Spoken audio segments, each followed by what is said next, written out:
Baybayon sa ta guys kay para maka-relax ta. Stress na balay ani. Ay.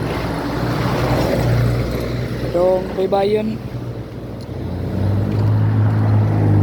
Stress mo ta balay ani wa patay kwarta, stress mo kita. Kaya relax ta ni. Hangin ta gamay.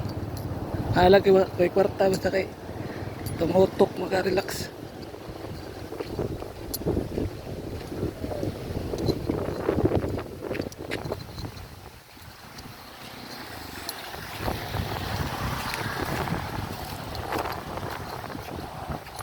Sugaw sa hangin eh.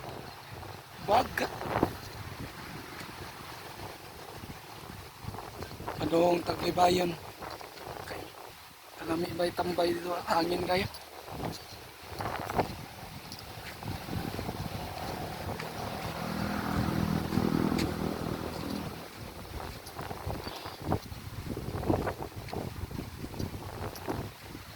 Ay, hangin. Suga sa hangin eh. Dati tambay niya nga ito hapon na. Kaya landong na kayo. Karon. Okay, lang gyapon di landong, gyapon di kaya dagan maglubi oh. Maglubi kan kayo. Hangin pa jud di kay init. So, ito Baybayon kay kita tag dagat.